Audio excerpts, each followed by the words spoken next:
Call it whatever you want. It's already a $100 billion a year business. A business that you can do part-time or full-time and can be started at home with no large capital outlay, low overhead, no employees, and no special business expertise or technical skills. A business that allows you to work your hours for your goals. A business that offers time freedom, financial freedom, and a franchise-like, step-by-step business plan. Don't ever let somebody tell you you can't do something. Not even me. All right? All right. You got a dream, you got to protect it. People can't do something themselves. They want to tell you you can't do it.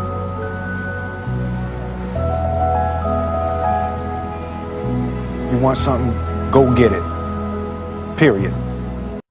Just 3 years ago, she had never been in an airplane because of a fear of flying. Now 25-year-old Jessica Cox is a licensed pilot, which is pretty incredible considering she was born with no arms. Les Trent with her story of triumph and courage. This pilot is flying with no hands, literally. Jessica Cox is the nation's first and only licensed pilot who has no arms. When I tell people that I'm a pilot, they're like, what? Jessica was born without arms, but she can do almost everything with just her feet, from putting in her contacts to texting her friends on her cell phone, even playing the piano.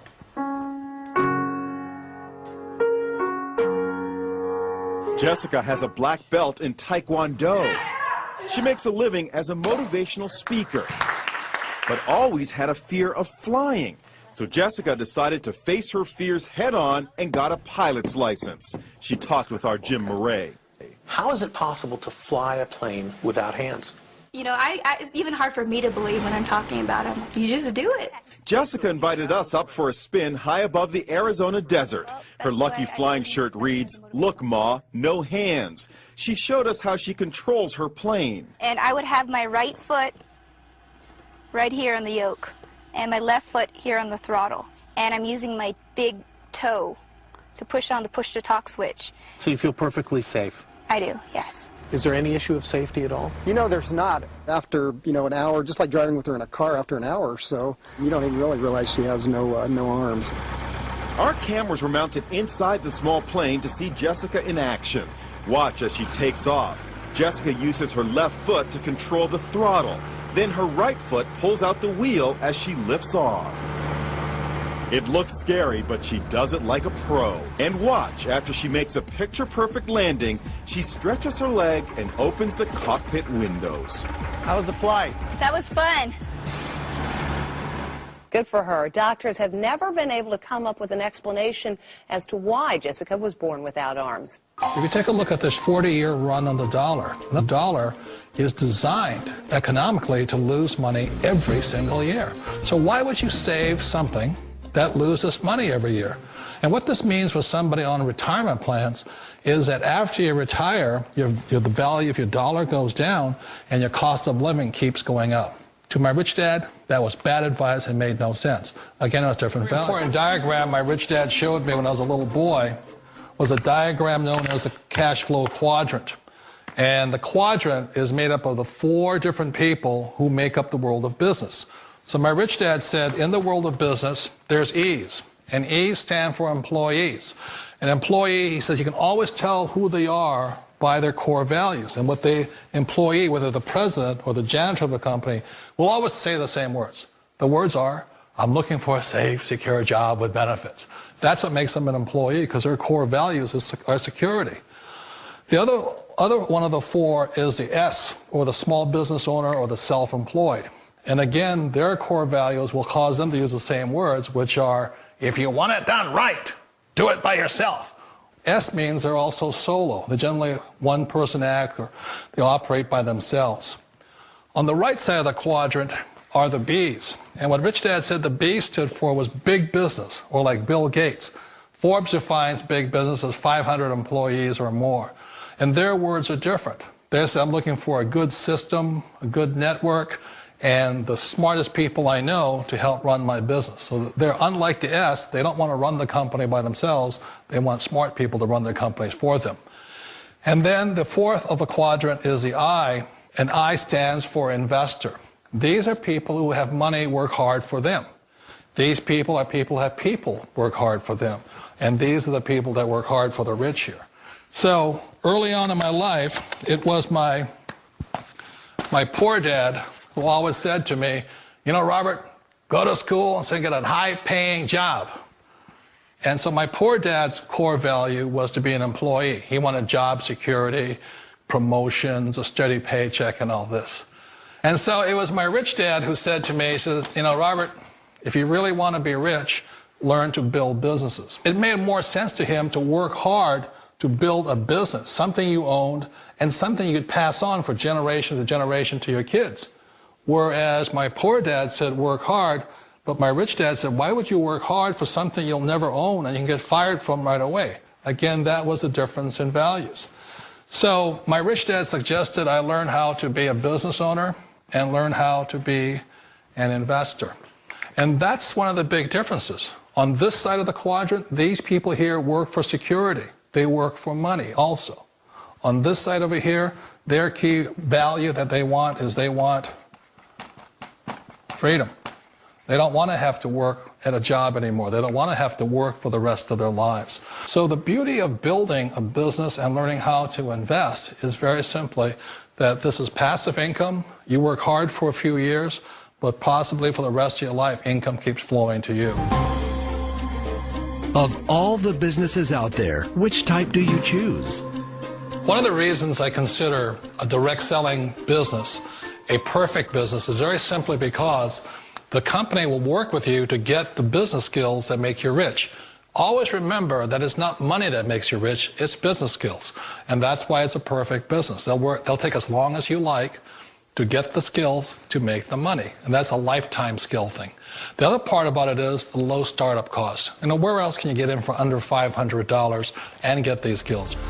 For people who want to make the shift over to the B quadrant, which is what I would recommend for people, one of the beauties of a network marketing company is that you can do that for a very low price. And that's why I talk to people about considering network marketing. If you're to build a Microsoft, it would take you hundreds of millions of dollars. But a network marketing company allows you to start at a very low rate. They'll be patient with you. They'll take their time to transition over here. And the reason why that time is so important to most people is it takes time to change those values. And the most important thing is once you take the time, let's say it takes 1 year, 2 years, 5 years, whatever time it takes, once you see the value or the core values of this side and this side, you're unstoppable. Today, I would never go back and get a job. Why should I? I'd rather stay on this side, build companies, pay less taxes, and make more money. But the key is a person needs to change the values from my poor dad to the values of my rich dad. And that's one of the beauties of network marketing companies. They allow you the time, and at very low cost, they'll work with you to make that transition over there. The number one asset a person can build is build a business. That is the smartest thing you can do. Years ago, I decided not to follow the corporate ladder simply because, again, it was values. You know, my poor dad always said, go to school and get a high-paying job with the government or a big corporation. But my rich dad said, why would you work so hard at something you'll never own? You can't sell your job. You can't pass it on to your kids. So to me, it never made any sense. It made more sense to build my own business and hire other people. The other reason is that you really don't have much control if you're in the corporate ladder world. For example, you can get fired at any time. Or today we have what's called M&As, or mergers and acquisitions, where another company buys another company. So you could be a great employee, but the company that buys your company just fires you. Wait a minute. This sounds too good to be true. Like one of those get-rich-quick schemes. It's not a get-rich-quick formula. You don't just do it overnight. It takes time. I still remember the first time I made that transition was back in 1978 when I fully quit my job and I had to depend upon my company that I was building to support me. So I understand the fear. The beauty, the most important thing to remember is this. There's two kinds of people in the world. There are the types that will say, you'll never make it. And I had a lot of people, a lot of friends and family saying that. You're stupid, don't do it. And the second type were the people that said, go for it, you can do it. Don't worry about it, we'll cover you. So the most important thing is support of friends and family. One of the beauties of a direct selling company is that they provide that personal support to you for as long as it takes you to make the journey from the left side to my rich dad side. One of the challenges of being self-employed is that you're your own boss. You're the solo act. Like in the S quadrant, you're the individual. You do it on your own. Whereas in the B quadrant, you're a team player. You have to depend upon your team and count on your team. So the problem with being an S is that, let's say you're in a traffic accident, there goes your income. And let's say you get older and you haven't set enough money aside to retire on, that means you'll probably have to work for the rest of your life because you don't have anybody else to fall back on, not a team to count on. So one of the problems with the S, although most people say it's most satisfying of all work, it is a solo act, and you're totally on your own. Personally, I'd rather be a member of a team if they can count on me and I can count on them. We all know the world has changed, but sometimes the hardest thing to change is ourselves. And being an old guy, I sort of know the older I get, I sometimes get more set in my ways. And I think that's one of the things that a direct selling business offers people, why it's the perfect business. They allow you to take your time to make the mental, emotional, and physical changes required to move from the left side to the rich dad side. I think that's a big thing. It's a very gracious, it's a very elegant way, it's a patient way of supporting you in making the changes of your life. So please remember, change always creates upset, but sometimes we all know we have to make those changes. And if you know it's time for you to make that change, then the perfect business may be a direct selling business for you.